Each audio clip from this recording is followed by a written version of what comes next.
name is Ella Kate Marisi, and you are listening to More Than Child's Play with your host, my mommy, Lacey Marisi, and my Aunt Nicole Surgeon. They are authors, therapists, and most importantly, mommies.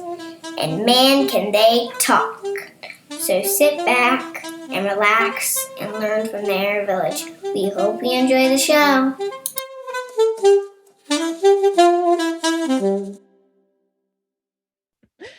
Hi, everyone, and welcome to More Than Child's Play podcast. This is Lacey Marisi, co-owner of Milestones and Miracles and early intervention speech language pathologist.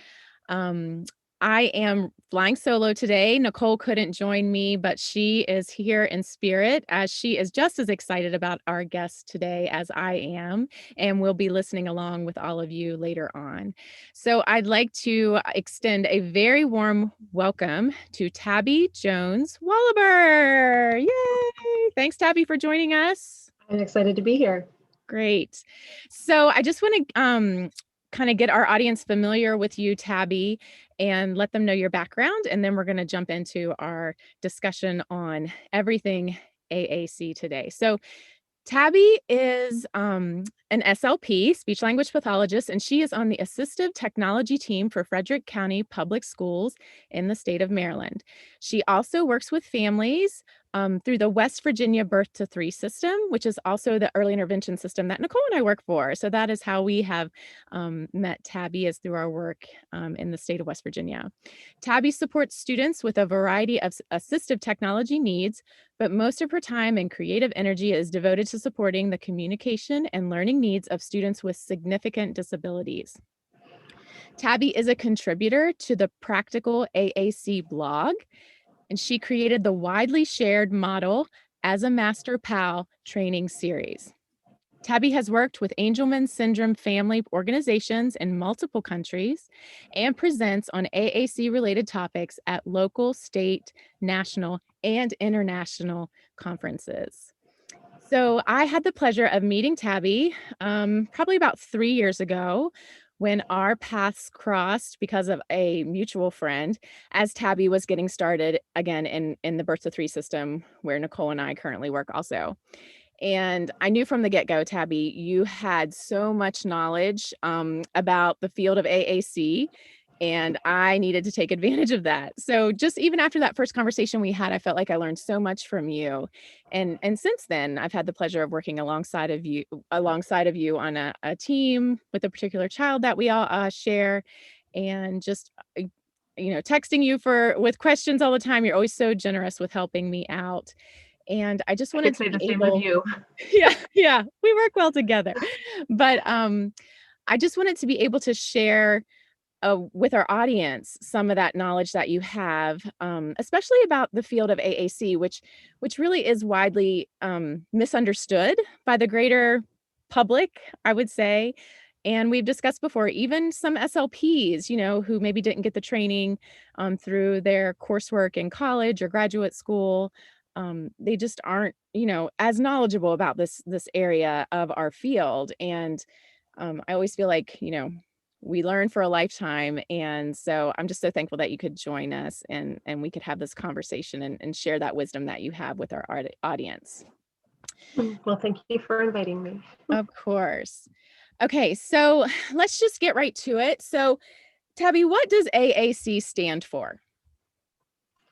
AAC is an acronym that stands for Augmentative and Alternative Communication. And it's really important to kind of note both of the A's in that it's augmentative for kids who have other communication modalities, whether it be sign or speech or, other ways of engaging. But it can also be an alternative means of communication for kids who are not going to develop a verbal speech that's going to be functional for them for a variety of purposes and across their lifespan. Okay.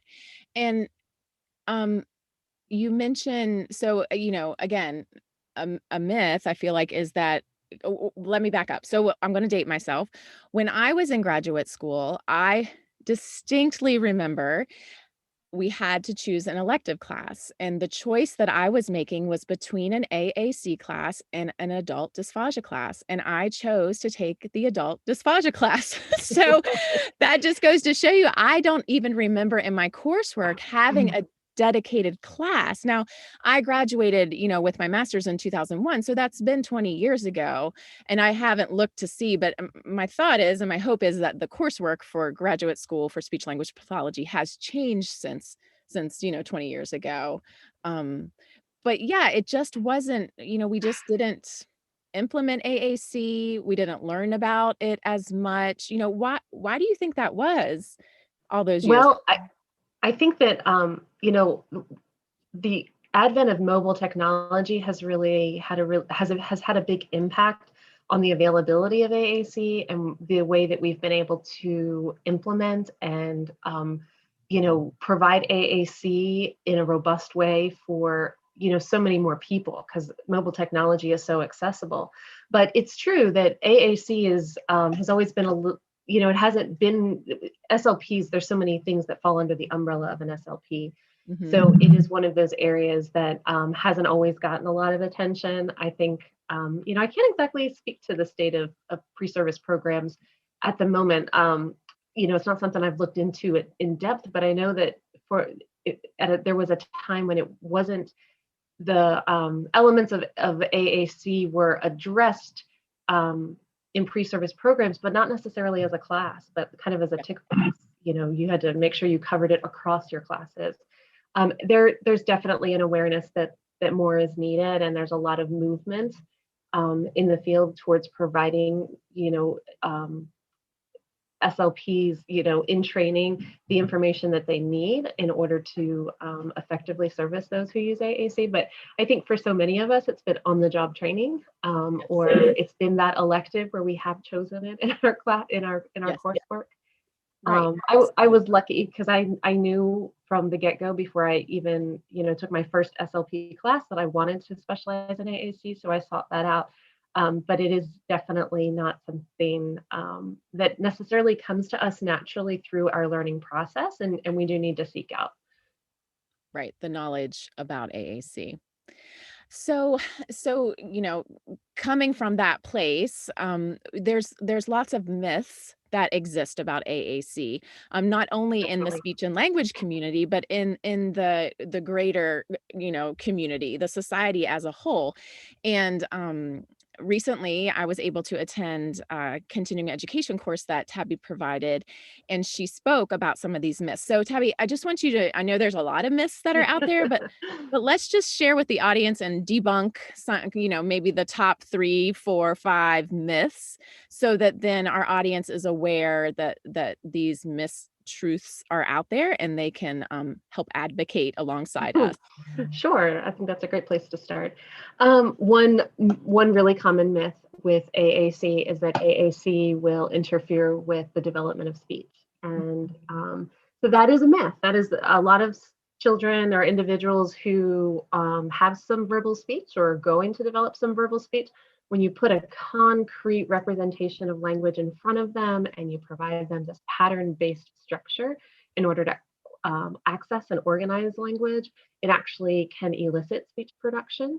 There's a lot of research to back this up that's available out there that just sort of lays out the idea that when kids have multiple modalities to express themselves, not just kids, but individuals in general, they'll use what's most effective and what's most efficient, and speech is the most efficient. So if they're going to develop speech, and if they're going to be, if speech is, a modality that's going to work in a given situation with a given communication partner, that's what kids are going to use. And that AAC can help to facilitate that in kids who are going to demonstrate those skills, but it doesn't get in the way.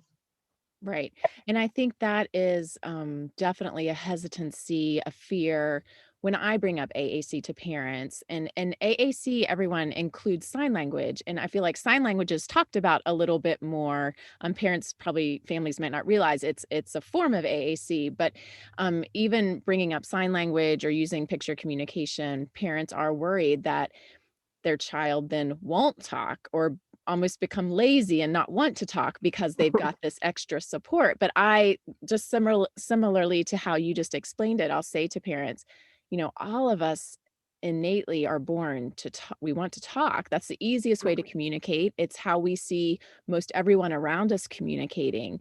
And as soon as your child is able to say those words, they'll stop doing that sign, or they won't need that picture support anymore.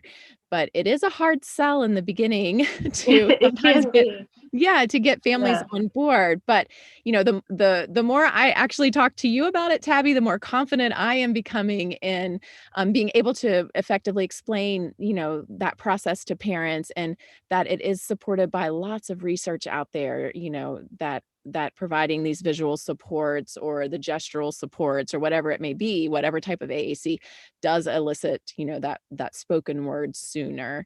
Yeah, I So yeah. think it's important too to recognize that if a child's not speaking, it's because it's hard. They're Yes. not, so I mean, there's cases of, some selective mutism, but generally if kids aren't talking, it's not because they don't want to, or it's because it's hard for them. So when we give them another way, it makes it a little easier, and it can start to create that scaffold, that bridge that they may need. The other piece of it is that many, when you look at the community of adult AAC users, they will share their perspectives and say things like, I'm verbal around these people or in these situations, but when my anxiety is high, or when I'm in a new situation, or when I need to really kind of show my competence, then that's when AAC becomes a real asset. So there's always this, when we look long term, we're in early intervention, so we don't always think that long term, but it's really building the foundation for creating a toolkit for individuals, depending on their disability and how their development evolves, Right. to be a long-term effective communicator, and maybe a part-time AAC user, and maybe a part-time speaker, or maybe they grow out of it entirely. We don't have crystal balls, so we can't really say. Right, exactly. But it's important to offer that AAC as an option for communication as early as we possibly can Yes. to support. Okay, so what's myth number 2 that we're going to debunk? Let's see. Myth number 2 is probably that a child needs to demonstrate prerequisite skills to benefit from AAC. Oh, I remember hearing this in our field Yeah. along the So way. there's a lot of times when kids go in for an AAC assessment, there's conversations about, well, can he discriminate the pictures, or, does he, is it meaningful or is it intentional? And the fact of the matter is it doesn't really matter because kids learn to communicate by observing, watching, and being immersed in communication around them. So just like, you learn a foreign language when you live in a foreign country because you're immersed in it. Kids learn the language of, they learn symbolic language, whether it's words or symbols, through exposure and immersion. So a child may not be able to differentiate symbols, but when have they ever been shown those symbols, or why is that task meaningful?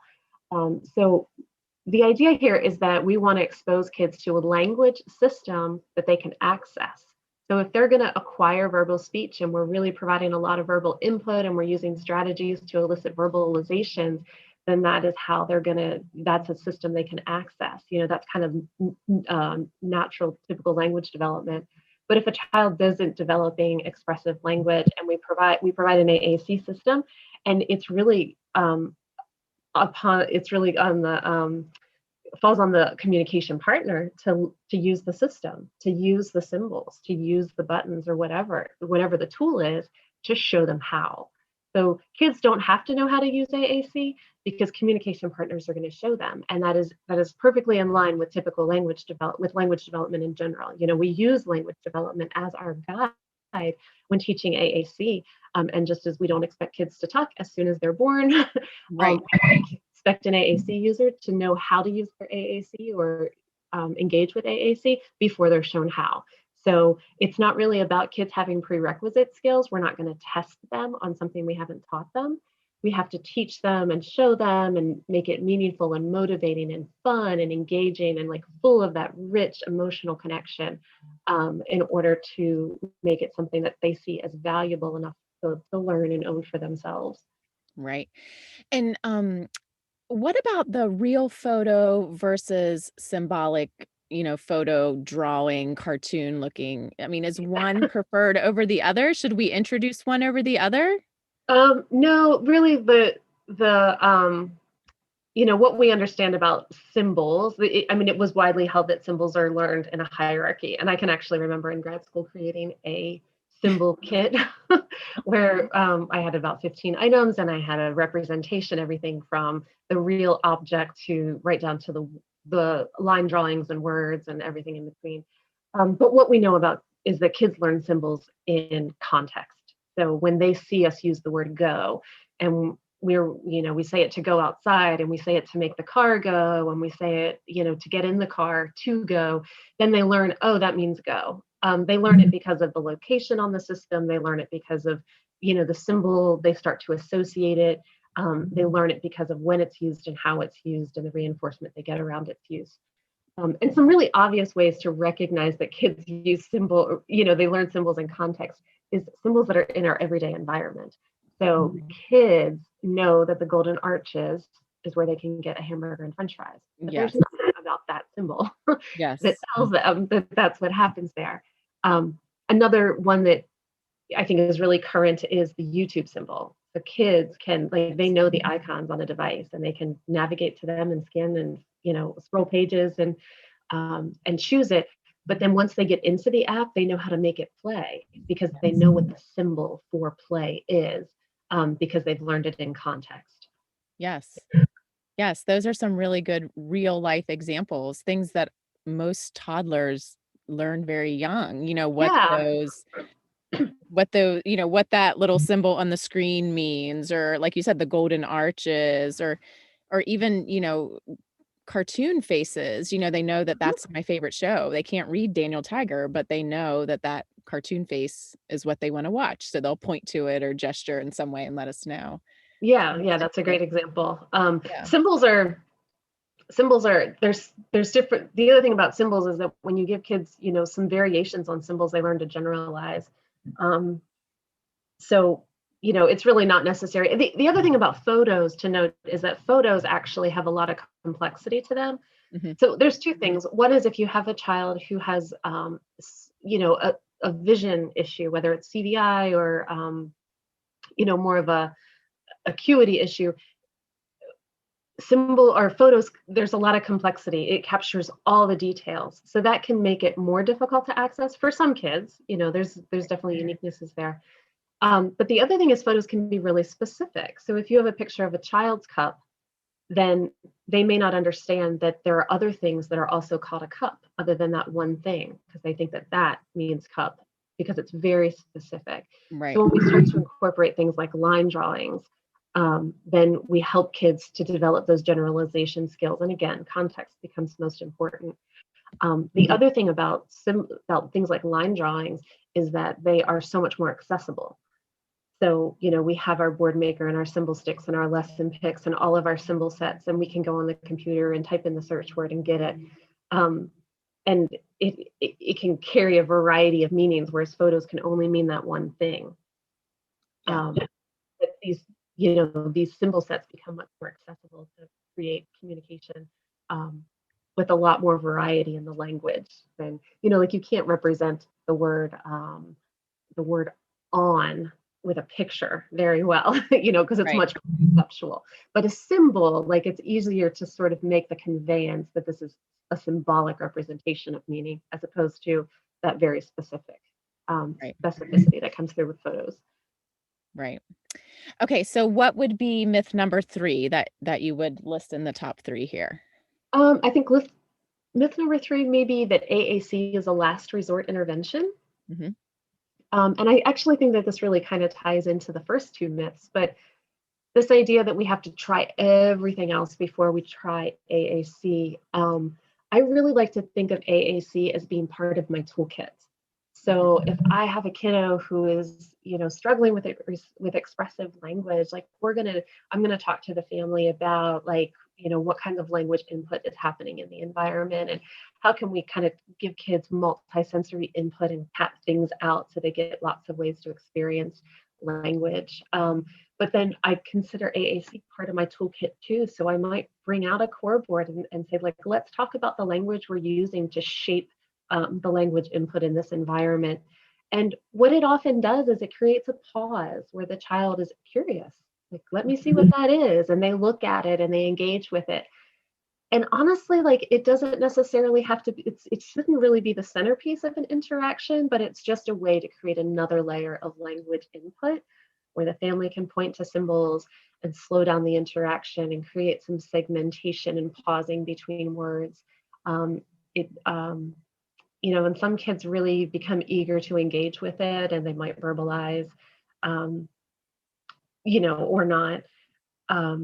But there's no reason to like rule out that the child's not going to be a speaker in order to introduce AAC, because if a child's going to need AAC long term, we should get started as early as possible. And again, we don't have a crystal ball, so we can't predict the future. But even when we have kids who are pretty sure that this kid, they need a little push, but like they're definitely showing signs that their speech is developing. Even then, again, it can be a tool in our toolkit to sort of get things, moving in different directions to help those families. Right. And I think it was in a conversation with you in talking about introducing AAC, you said that, we say words and then they're gone. If we support and back those words up with a picture or, a symbol representation, then that language is concrete. It's not gone. It's there on that board, that picture board that we have, and the child can access it if they're not ready yet to imitate words after us. They still have a way to access that vocabulary and communicate with us in the moment, which then is, critical to reduce that frustration if they're, not as communicative as they'd like to be. So I thought that was a good way to explain it to parents too. I think so too. Yeah. How words just kind of come out of our mouth and then float away on a cloud. Yes. Yeah. So, but yeah, I want to remember that for when I have conversations with families about the importance of introducing picture support and other, methods of AAC to support verbal language emergence. So, yeah, and I think so many of our kiddos who are receiving EI services, there can often be a processing component in, whatever it is that they're however their developmental delay may be characterized. And so I do think that when you have a concrete representation of this very transient, speech just floating away on a cloud, I think it really resonate with families, like, oh, because they can see that processing piece in other ways. So when you kind of bring it home, be like, this is really, it's right there. You can touch it and you can feel it and you can point to it and look at it and revisit it. Right. It helps to really provide that clarity. Right. So, okay, so let's back up just a little bit. You mentioned a core board. So for our audience that aren't familiar, or for the, people out there that they aren't familiar with what a core board is, or even what core vocabulary means, could you just explain that concept to them and what that means in the world of AAC? Sure. So a lot of times in AAC, what we often see is boards that have a lot of choices. So that, a choice board, whether it's food choices or toy choices or whatever it may be. But there's really an emphasis in the AAC community on core vocabulary. And core vocabulary are actually all of the glue words that stick those nouns together and allow us to talk about them. The core words are actually, if you do kind of a language sample and you dissect, some speech, you'll notice that core words actually make up about 80% of what we say. And these words have multiple meanings. They're used across contexts, and they tend to be the foundation, like the homepage of well-developed, robust AAC systems. But these words are specifically are frequently used verbs, things like go, look, help, stop, do, get, want, put, eat, those kinds of words. It also includes adjectives. So we're looking at things like good and bad, fast and slow, big and small, color words, things like fun or funny. So those words that we use to describe the world around us. It also includes pronouns. So I, me, he, she, they, those kinds of words. It includes negation. So we always want kids to have a way to say no, don't, That's really important for them to be able to advocate. And then it also includes question words. So being able to get information about your environment, what and where and who, those kinds of things. So when we combine these words, what happens is kids' first words are often nouns. It's their ball or their doll or their mom or their cup or their milk. And then also words like go and up, but generally first words are words that give kids a huge amount of power to get what they want. And what happens is we as communication partners give it back to them. We repeat what they say, but we also extend it. So when we say it back, like if the word is mama, like, oh, you want to go with mama. So you want go, those are all core words. Or where they say cup, we say, oh, let me get your cup. So let me get, those are all core words. So we give kids core words in addition to their first words, those big power words in their language. So when we're introducing AAC, what we know is that kids, AAC is all about the real estate, how many squares on a page, how many pages to navigate, whether low tech or high tech.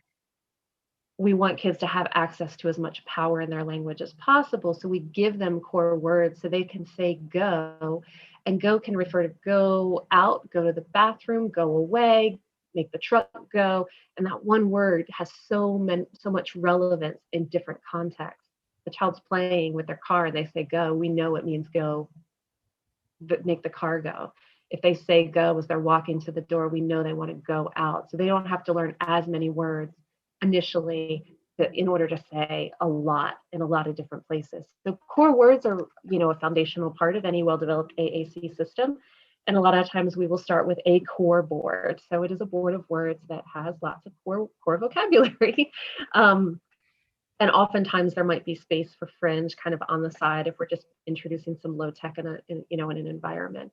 But yeah, so core words are kind of all over the place in the AAC, when we're talking about AAC, because they really help to bring language together and not just give kids things to label and request, but to actually talk about, to request and to advocate. I don't want that, and to describe and to comment, which is so much more interesting, and it adds so much to the interaction. Yes, and I was just going to say, you touched on it there at the end, those core words are what allow children to communicate with all those different purposes. Just labeling nouns or just using noun words to request, that's not enough. I'll talk to families for kiddos who are verbal, I'll say, okay, let's do a word inventory, write down everything he says in the next couple of weeks. And then we take a look at that. And if he's only saying nouns, then we better start modeling more verbs and prepositions, because Yes. He's not going to be able to make any type of phrase with just a list of nouns. So the same extends when we're talking about AAC. You need those power words, those core words of verbs and pronouns and prepositions and adjectives to be able to comment, request, label, question, protest. All those communicative functions require an expansion of vocabulary and those power words that you just mentioned, so that it is really important. And you you said fringe words, and fringe words just means nouns, correct? When you talk about fringe words. Yeah, fringe words is going to be nouns or like more sophisticated verbs and adjectives that aren't going to be commonly used. Okay. As much. Okay. And so you mentioned too, just a few minutes ago, low tech versus high tech AAC. Can you just explain that quickly? Sure. So another way to think about low tech is paper-based. So anything that, you can print off and laminate, maybe bind together in a book or something, a binder. And then high tech is going to be something that's technology-based. And high tech, there's a really wide range. It's everything from a device that has voice output that you put batteries in the back and is designed for, you press the button and, you record the message yourself and that's what speaks back, all the way through mobile devices. So iPads, there's a lot of options for communication apps on iPads. And then at the upper end of the range is dedicated devices. And these are devices that are developed for the sole purpose of being a communication tool. And the companies that develop them really have really impressive R&D departments that develop, sophisticated languages. And they put a lot of focus on alternative access for kids with complex bodies, or individuals with complex bodies. So there's a huge range of AAC tools. I would say that it's important to consider that an AAC system really includes all of the ways that an individual communicates. So it's all of their nonverbal communication. So how do they use their body language and their facial expressions and any gestures or signs they might have, as well as any verbalizations or vocalizations, as well as whatever tools. So a lot of individuals will have a primary tool that will be technology based, but then you'll want to have a backup of that tool for the pool or the bathtub or sand play or the car, depending on, if mounting is an issue. So, so low tech or paper-based tools have a place, I think, in every AAC system. Oftentimes it's what we get started with. It's not necessary that we get started with paper-based AAC, but it's often the most accessible. So it does become sort of a default starting place. But yeah, that's just, just kind of the spectrum of AAC tools. There's a lot to consider. But low-tech AAC or paper-based AAC, I think is important for us to, again, keep it in our toolkit because there's no reason to not introduce it. Right. To support any child's development of language and communication, like we talked earlier. Yeah. I would say my kids, because they're my kids, we have paper-based communication displays that are coming off my printer that don't print right, or, I printed too many. So it's kind of a thing around here. And my kids, when they were young, they loved playing with them. They loved, taking them upstairs and putting them on the coffee table and using them to comment and talk to one another. Wow. So kids do enjoy paper-based communication tools. Right. And can learn it pretty quickly. Like you said, with that model and exposure to it, they can learn any language system with the, correct amount of exposure and introducing it early. Yeah. Well, anytime, but yeah. Oh, that's awesome. Good. So assuming we have some other early intervention SLPs out in the audience listening, tell me, Tabi, is there a particular profile of a child that I'm going to introduce AAC to? What's that kid look like? Do they have to be at a certain level? Do they have to meet certain criteria? Explain to me, when, as an EISLP, when is a good time for me to bring up AAC to the family and possibly trial or introduce it to them? That is such a good question. Again, I kind of always go back to this idea that it's part of my toolkit. So typically, if I have a kiddo that has a expressive language delay, I'm going to talk to the family about, a host of strategies. And I will often use a core board as part of one of my strategies. Now, I will say that oftentimes what happens is this becomes a tool that facilitates conversation between myself and the parent about the language input they're providing. If they're asking the child, what's this, what's that, what color, and there's a lot of questioning, I'm going to use the core board as a way to help the family show all the ways that they can talk about an activity and avoid the question words across the bottom, so that they can sort of increase their understanding of the fact that talking about, if you're talking about blocks, like it goes up, put it on, I like it, it is tall. Those are all ways to talk about it without asking a lot of questions. And then you can put a question or two in there after you've given the child a lot of input. So I think that it serves a beneficial role as like a teaching tool for some families. And then it's something that stays in their environment as a reminder. And it's something that they can use when they're interacting with their kids. And kids, of course, have the opportunity to come over and take their turn. And it becomes a way of having a shared language in that environment. So that's one way that I think a core board is beneficial, like in a play situation, because it just becomes another way of engaging in the environment, but it doesn't diminish any of the other strategies that are being introduced. I also find that these families are really open and often asking for a choice board related to like food items. He points to the pantry, but I just don't know what he wants.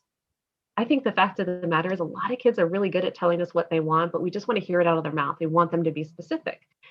So I will absolutely provide a choice board, but I will usually pair those choices like on a strip with a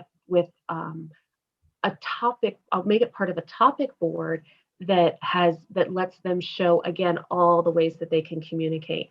So you can say, oh, I think you like it. It is yummy. Not that one. So I can give them examples of other ways to talk about those requests that kids are making. I think that requests, are often should be just one turn. We're not going to drill kids, say it again, but there's always something else to say. There's always a comment to make. There's always a way to describe what it tastes like or feels like, or what or tell about what's happening with it. So it becomes a way to extend the language around a request. So I think that it's really, we want to meet families where they are and give them, help them to see like what the need is beyond what they might see, in the immediate. So I think that AAC becomes a way to help create a bridge for those families, even though those kids ultimately, a lot of times we can see that they're well on their path to developing speech. So that's kind of one way to think about it. But I think that the tools we're going to use for those kids are really limited. We're really just looking at those topic boards and maybe a core board for play and to facilitate some good discourse around language input. But for kids that have developmental delays or diagnoses, or perhaps are undiagnosed, but it appears that, some diagnoses may emerge, and then especially kids with really complex support needs, we want to introduce AAC to them really as quickly as possible. And if they outgrow it, that's great. Yeah. But if it becomes something that they need long term, I think the earlier we get started, the more benefit they're going to reap from that. So, kids with autism or Down syndrome or other, really familiar disability profiles, those are kids that may or may not need something like that long term. But it's not just about speech. It's really about language, and language is the way that we create meaning and establish relationships and show what we're learning. So we want to give them access to language, and AAC allows us to do that. And the other thing is, when we are looking with kids with more complex needs, we want to start exploring alternative access modalities. So if this is a child who may be accessing their world through eye gaze or through some sort of scanning technique, we can introduce those skills early at a very basic level. And because the learning curve can be a little bit steep, but if we introduce it early, then we're giving them a jump on, we're giving them a leg up in that access game. Right. As their skills develop, and we're always sort of negotiating, the physical and the cognitive and the language and all of those skill areas. Absolutely. That's wonderful. I love all those reasons you shared, timing wise, when to introduce. And I love that you use the core board. The first example you gave, you sometimes use the core board to support teaching the family how to better model language for the child. Because it's very natural, I think, for parents to become quizzers of their children. The question after question after question, and with the best of intentions. Like, absolutely. I fully recognize that it's just really a bid to help their children be successful. Absolutely. And, and I'll say a lot of the toys that are on the market and even books for young toddlers are centered around numbers and letters and colors. So naturally the parent thinks, what color is this? It's red. What color? So again, the things that we're playing with sometimes with our children kind of, encourage us to interact and question and only model those types of words. So I love that, I typically will tell families if I feel like maybe they're questioning their child a little bit too much, maybe pressuring a little bit too much with all the asking of questions. I'll tell them to balance that, for every 3 comments you make, only ask 1 question. So 3-to-1 ratio. Yeah, that's a good strategy. Sometimes I'll tell them, I've heard another therapist along the way say this, you wouldn't want to talk either if every interaction you had was a test, felt like you were taking a test. Like you would be shutting down just the same as your little kiddo. So, but again, like you said, it's with the best of intentions, and parents just don't even realize sometimes that that's what they're doing, because they think it's the best way to teach their child, and they want them to learn to communicate. So, so I love that. There's this fantastic podcast that was done by the Angelman Syndrome Foundation, and they have a whole communication training series. If you want to know more about AAC, I highly recommend. Okay. But there is one webinar that they did called "Don't Ask, Do Tell," And it really sort of gets into like what happens to an interaction when there's a lot of questioning and a lot of directive language. Right. And it's really enlightening. I learned a lot from that. But there's also I did a series of communication training modules for partners of individuals who use AAC called Modeled as a Master Pal. And every letter in Master Pal, it's an acronym. So every letter is a different topic about how to be a good communication partner. And the S is statements more than questions. Yeah. And it really just kind of helps us to, come to an understanding about how questions are absolutely a part of our interaction. But when we give statements, that's where the language input comes from. And that testing is not always conducive to a naturalistic or balanced interaction. Right. Awesome. Good So stuff. Good stuff. Just one more thing that I want to Yeah. comment on about, when we have kids with complex support needs or kids that we're thinking, gosh, we think that they might be using AAC. Long term is, I feel like sometimes in EI, we're hesitant to kind of pull the trigger, so to speak. We're hesitant to like really, okay, is this something that needs to happen? But just kind of keep in mind that even if a child, is no longer needing to use AAC tools, even by the time they get to kindergarten, we have in that time period helped to support their language development. There was a young boy that I worked with who went through early intervention and started off as a 3-year-old in a pre-K program. And he had limited speech, limited intelligible speech. And there was a little boy that sat next to him in the classroom who was also non-speaking and whose family had provided an iPad, and he had a communication app. And this little boy was so excited about his friend's AAC, and they would sit there and they would explore it together. And so I came in as the AT specialist, and I was like, well, let's get him one of those. So we provided him an iPad with the same app, and they sat next to each other and they were buds. But by the time he was a kindergartner, he was no longer in special education at all. Wow. And so much of it had to do with like supporting his language. Like he really just needed a boost, but he developed verbal skills. But it was such an instrumental part of his learning for so many reasons, not just the development of speech, but the way that what he was able to show he learned, and his attention in his pre-K classroom, like his willingness to want to be a part of it because he had a way to be a part of it. It was so important for his development in so many levels. Even though he did not need it long term. So I just want to encourage people like this. You don't have to have a crystal ball. Like you don't have to know what the future holds for an individual to know that their language needs to be supported. Right. And this is a way to do that. And the same with kids with complex needs. We don't have to get like the high-tech system in place before they enter school. Like the family's on a journey and we're part of that journey. So I think that providing information and providing an understanding of what it is and what it can do and helping them start to explore their options, there's a lot of value in that, even if we don't feel like we get very far in the process, because we're helping to lay the foundation for a family that's really going to value communication for their child and know like what to expect and start to empower them to have those informed conversations as their child journeys, with other providers. Right. And I think you made a good point there. And this is something I will say to families too, when we're working with little ones, we just want them to talk, is usually what we hear from parents. We just want them to talk. But as they near school age, talking isn't just about saying the words, it's using some form of communication, whether it be talking or a picture board or a device or sign language, to demonstrate knowledge, to show their cognitive abilities. That access to communication is what helps them develop those social skills. So just like that little boy you were talking about, because he was afforded that opportunity for communication through a means that he could access, he then was able to develop all those other areas and show what he knew, and what he could do.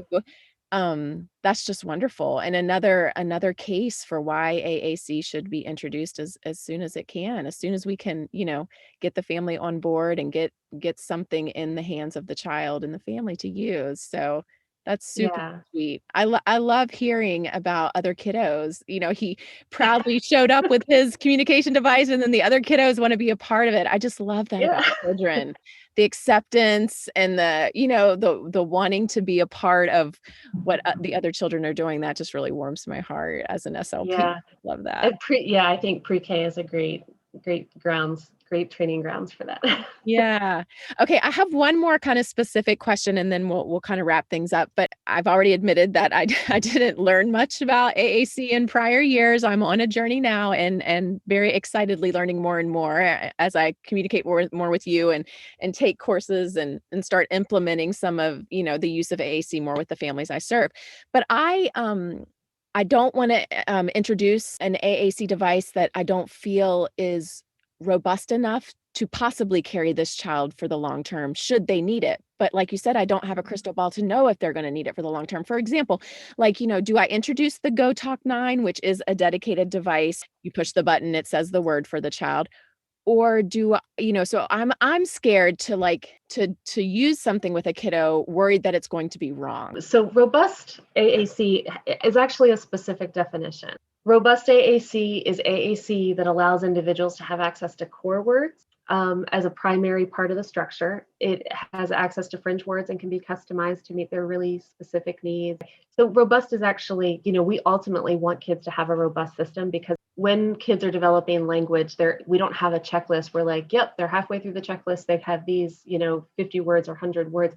Kids develop language. It's very self-selected. It's influenced by their environment and what's modeled to them in their environment. So I think that there is a place for things like the Go Talk, and there's a place for things like, a simple core board or a topic board. But I think that what we need to consider is how is this child going to how are they going to be able to expand their language when they run out of words? Like, how is this system, whatever that they're using, going to allow them to grow?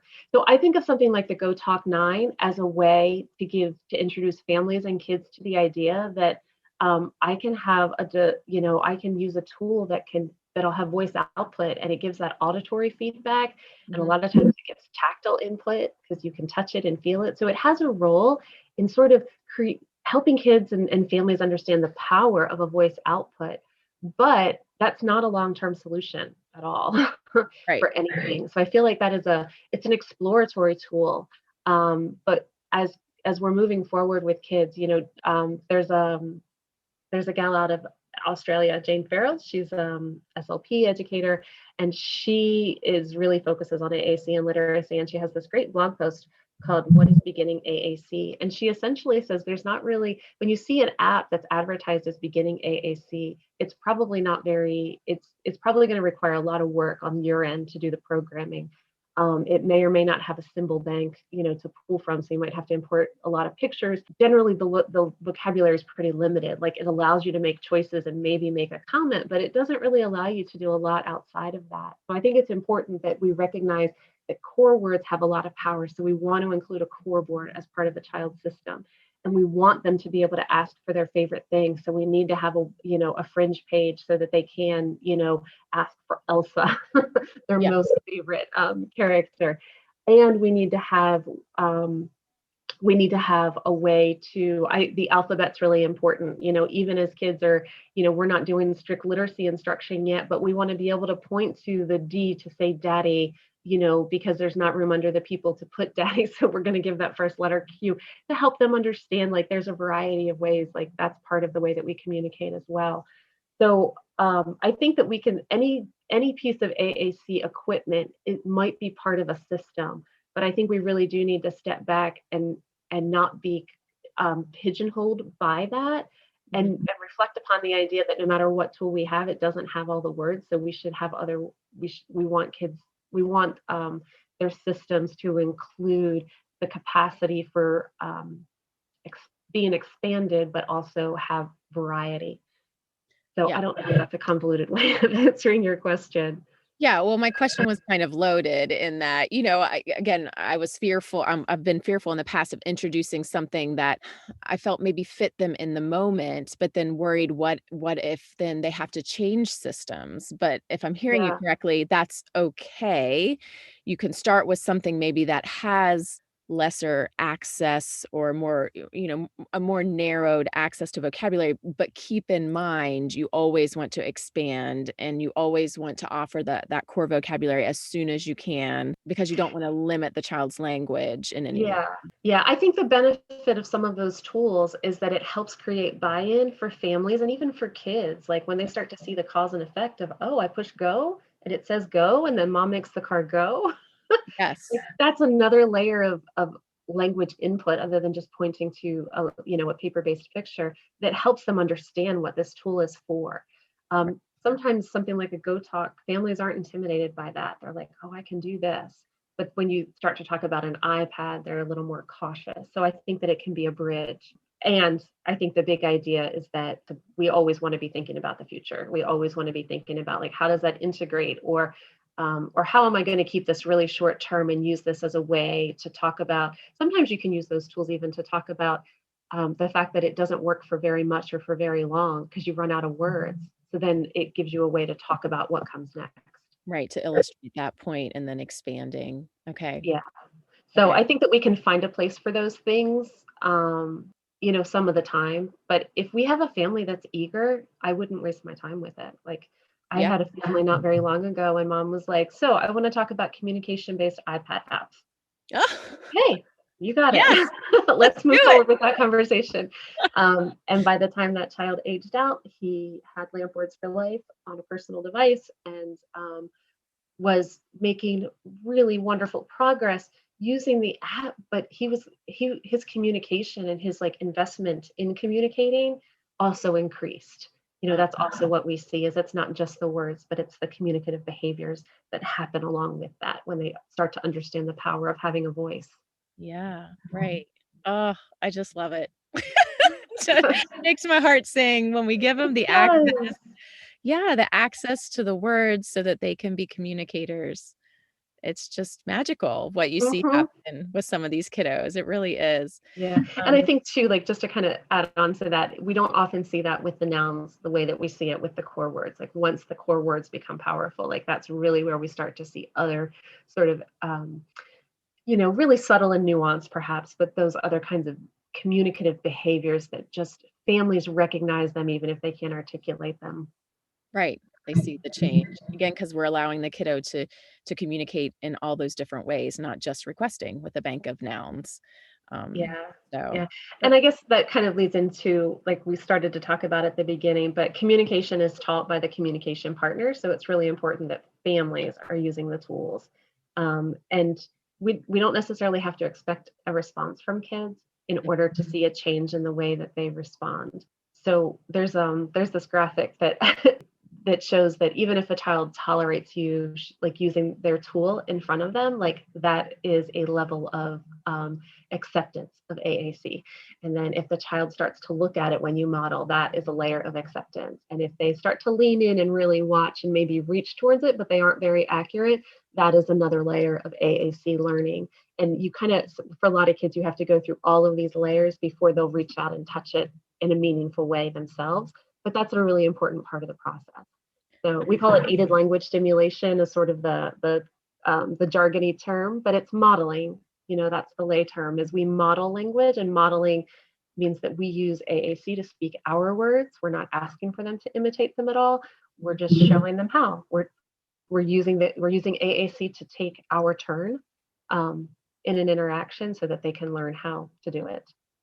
right, and this goes back to that whole we're introducing a whole new way to communicate, so it may take a lot of modeling, and I think that's important, the points you made about those baby steps. Some children really maybe need to go through all those steps before they are gonna become active participants in accessing that core word board or that device, so Yeah. It awesome. really does create such um, I think it really can improve the quality of interactions with families though, because they have all of these words. They're like, oh, what words am I going to use today? And you can just explore and say different things. And it creates a pause and often slows down interactions, which a lot of kids benefit from in terms of processing.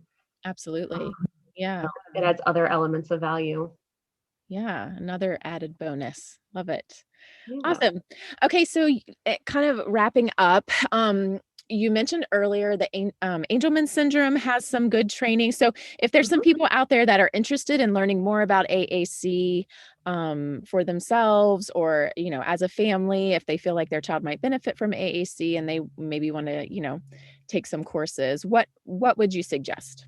Okay. The Angelman Syndrome Foundation is a family organization. So their communication training series consists of 40 couple webinars. They're very good. So I would highly recommend those. They are especially geared towards families. The Talking with Tech podcast is geared towards SLPs. And that is, you know, it's a podcast on AAC. Chris Bouguet and Rachel Madel are the hosts of that one. Practical AAC is a blog, and Practical, the AC is spelled AAC, and Practical AAC is a blog that is just a wealth of information. So Carol Zangari hosts that blog, and it is extensive. It's a bit of a rabbit hole you can get lost in, but if you're looking for information, you can probably find something there. Project Core is a project out of the University of North Carolina, and it's the project director was Karen Erickson, and she is just absolutely amazing and inspiring. So Project Core has a series of professional development modules, and these are really accessible. Most of them are less than 25 minutes, and they cover a variety of topics on communication, language, and literacy with AAC. So I think those would be my top picks. And then let me just like scroll through my brain for a moment. Sure. There's so many things that I'm going to get off of here and be like, oh, I should have said that one. We can come back on anytime. And then if you're looking at vendor websites, like Assistiveware makes Prolo Podago app, and they have wonderful blogs that just touch on so many important elements of AAC. Avaz, AVAZ, is another app that has really wonderful, like short little articles on a variety of topics related to AAC. And then if you go onto YouTube, Amanda Hartman, who works for Assistiveware, she's out of Australia. She has great examples of how to incorporate AAC in everyday life. So I would highly recommend her videos. And maybe I'll stop there. I'll Okay. let you know if there's more you can put in the show notes. Okay, thank you. That's awesome. That was a good list to get everyone started if they're interested in learning. Oh, and one more. This is not just strictly AAC related, but Lomah, Lomah, is a podcast as well. And it is hosted by a mom who has a daughter with a disability. And she is just sort of figuring things out, and she has conversations with folks who can give her information, and she records those. So a couple of really good ones. There's an AAC episode with Rachel Langley. There are 2 episodes with Erin Sheldon, who is an AAC literacy special ed expert, who also has a daughter with Angelman syndrome. And then currently there's a literacy podcast for literacy and AAC that is that's coming out right now. That's also really fantastic so far. Awesome. Good. Thank you for all that. So Tabi, if any of our listeners want to reach out to you personally, are they able to do that? Do you have contact information that you're willing to share? Sure. My email is, I will spell it. It is Tabi, Tabi, at communicationactualized.com. And actualized is AAC. So communication AAC-ualized. .com. Got it. And I'll include that if it's okay with you, include your email address in the bio of the podcast as well. So if anyone yeah, that's fine. Okay, thank you. Any specific questions for you? Yep. And I also have a Facebook page. Awesome. A professional Facebook page. I think it's Tabi CCC-SLP or something. I'll have to look it up. You can probably find me. Okay, so I'll link that one too. Thank you, though. I'll find you. I think we're friends, so I think I'll find it easily. But thank you so much for sharing again your wisdom and your knowledge about AAC. I'm so thankful that our paths crossed a few years ago. Me too. And like I said, I have learned already so much from you, and I continue to learn from you. And I'm just so appreciative of of all that you have to share. And it's definitely helped me professionally to grow. And I look forward to how much more I will grow from just these conversations with you and the late night texts and the working Well, along. I appreciate the opportunity to share. It is definitely, it's definitely my passion and, such a labor of love for me to Yeah. have a voice. So I appreciate the opportunity to have these conversations. Absolutely. Absolutely. Okay. So thank you all for joining us today. Just a reminder, you can find Milestones and Miracles on Facebook. We're also on Instagram at Milestones Miracles and on Twitter at Milestones M. And we love to hear from our listeners. If there are any topics that you would like for us to have a podcast on, or any speakers or anyone that you feel like we should be interviewing, please email us milestonesandmiracles@gmail.com or reach out to us on social media, and we will gladly take your suggestions and try to get those podcasts out there for you to learn from and listen to. So thank you again for joining us, and we look forward to next time. Thanks, Tabi. Take care. Thank you. Bye. Bye-bye.